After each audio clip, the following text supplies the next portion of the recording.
So our first big question tonight: has political polarization damaged parliamentary institutions? That's what we're asking. Do tweet me at that address that you see on your screens. Let me ask Jayanti Natarajan, who's a member of the PAC, that question first. I know that you can't reveal the proceedings of the PAC. You're not allowed to do that. But I just wanted to ask you what the Congress's main problem is with Murli Manohar Joshi's report being tabled. Well, actually, it's not on party lines, Nidhi. And yes, I would like to repeat the caveat you mentioned. The proceedings, actual proceedings of the committee are confidential, but I can talk about what is public and what we've said from public fora. This is not a party issue. This is an issue of the rules under which the Public Accounts Committee functions and directions that are given by the Speaker from time to time.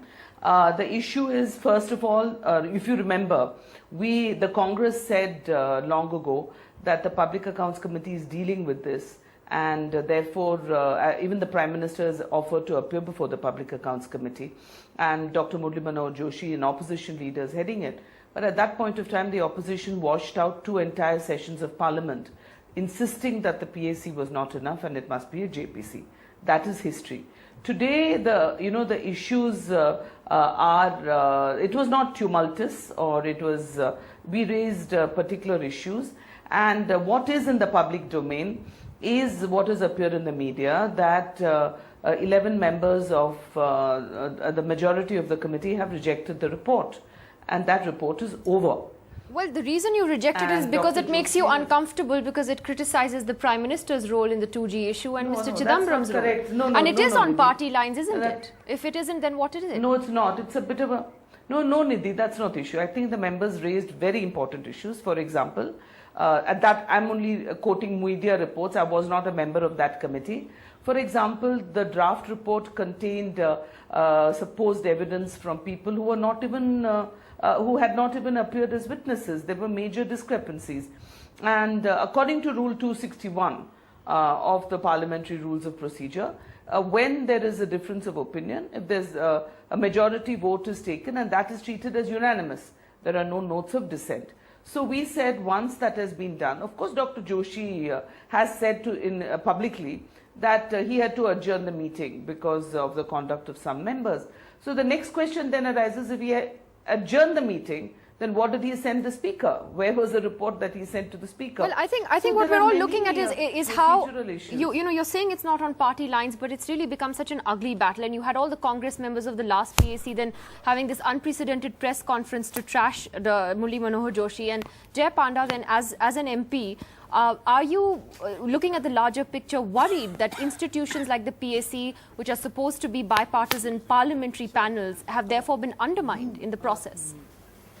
It's not just the PAC. In fact, one of the advantages of the committee system is that it's in a closed room, it's in camera, and members do not feel compelled to grandstand, and they can speak freely. Unfortunately, what seems to be happening here is a breakdown of any kind of bipartisan consensus across the political spectrum, and I think that's a sad development.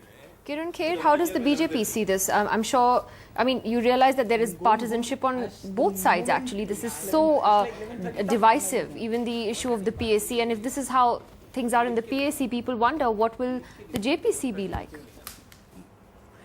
Nidhi, it was the Prime Minister, Dr. Manmohan Singh, who said that Dr. Joshi is a very eminent parliamentarian, and I myself ready to appear before the PAC.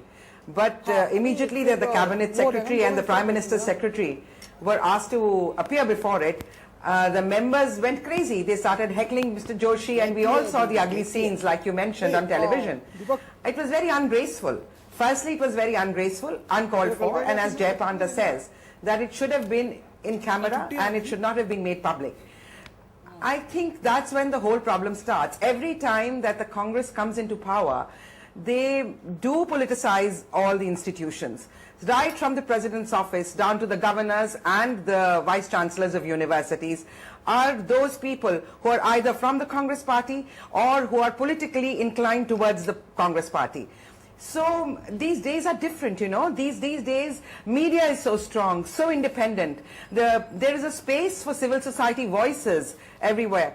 It can't be covered up like this. So they resorted to hooliganism and shouting and screaming and saying we are right and this is wrong. I think it should have been treated differently, but unfortunately it never is. And I'm sure the JPC, the same thing is going to happen, because they are the ruling party, they have more members. NDTV's cricket app, Android and iPhone. Fastest scorecard, special analysis, and much more. Download free. ndtv.com/apps.